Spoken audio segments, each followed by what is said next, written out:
Jim McColligan, a female author and game designer, once said, games are bad for you? That's what they used to say about rock and roll. Hi, I'm here to talk about how games can be more good than bad than the public set them out to be, with these reasons. Games are a great tool to release stress and pent frustration in your daily life. Games actually allow you to complete tricky tasks that life hit you with much calmer and less stressful. And lastly, games can actually help PTSD patients get over the PTSD or even cope with it. Now, games can be a great tool to release stress and frustration in your daily life by allowing that person or people to teleport them to a whole different world to explore. And that moment that they're separated from reality to fiction allows them to get their minds off of anything that was stressing them in life, like anything that was bothering them, any problems that were hitting them. This allows them to have their mind taken away from those thoughts. And there was a study by Dr. Emily Collin that she stated games may be effective in promoting post-work recovery. That means games can actually let people coming out from work to recover from the stress or intensity of the job and let them relax and recover. And I see this all the time with my dad. He usually, after coming back from work, he comes home, washes up, does little tiny chores, and then he sits on the couch for less than 3 hours and play his games.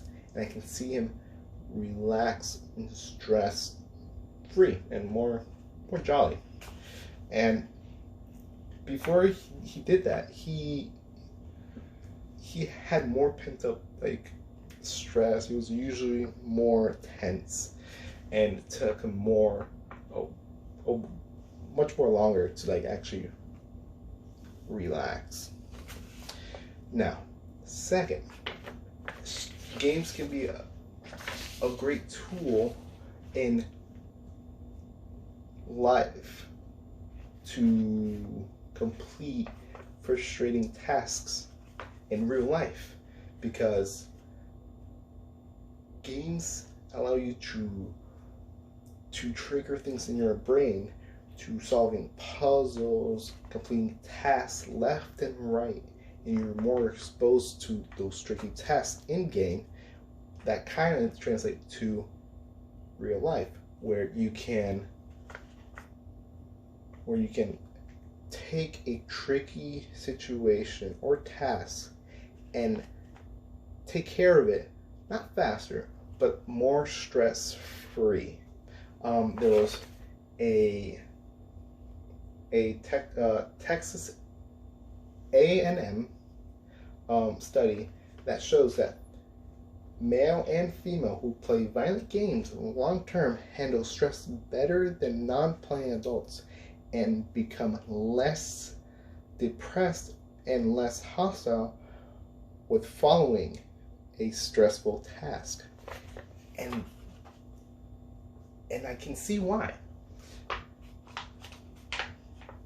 They are more exposed, people who play games are more exposed to new tasks tasks having to be made and adapting to those tasks. And that is a great skill to be less stressed in life. Lastly, games help patients with PTSD. Veterans Affairs wrote a piece about a study that was done in November 18th that they found it promoted mindful psychological escape. Mainly they played puzzle games, sports games, fantasy games, shooter games, and role-playing games. And this allowed them to escape from what they were thinking and just not recover, but more like separate those problems from their mind and having it not affect them while playing games. Also, in the U.S. National Library of Medicine journal piece, talked about virtual reality helping PTSD war veterans and other types of PTSD patients. They use virtual reality to use them like exposure like therapy to overcome PTSD, and their study shows it works, or even help them cope with it. And I think if we expand that bigger, we can have more ways to medicate people without actually taking medicine and having them be on drugs.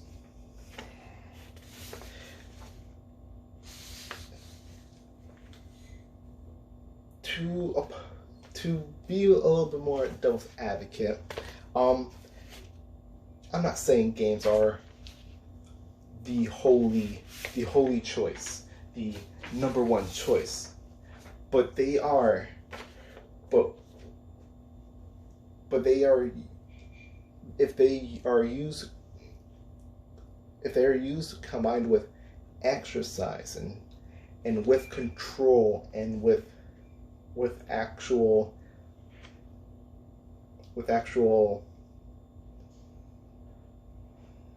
regimen, they can be healthy. But without control, actual scheduling, or without actually controlling yourself, games can be really bad. Not really bad, but people can fall into the trap of game addiction. Without these restrictions and control,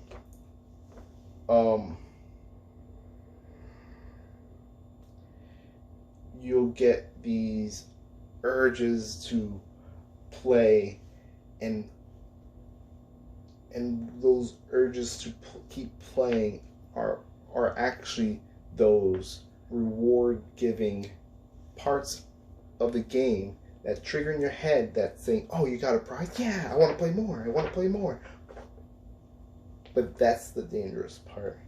The National Institution on Drugs and Abuse for Teens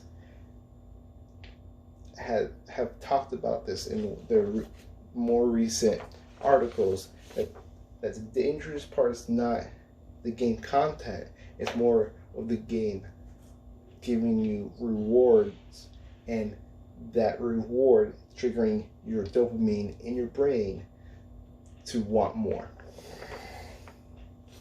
In conclusion, I went through all these reasons. In conclusion, games can be good for people. Games can be more help than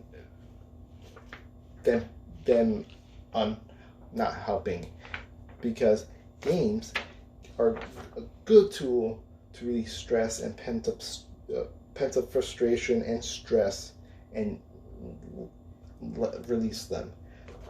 Games allow you to take tricky tasks and take them more stress free and frustration free.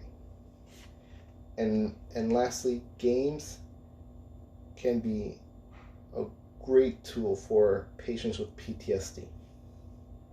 And I want to end it off with the same quote from Jane McColgan. Games are bad for you? That's what they said about rock and roll. Thank you.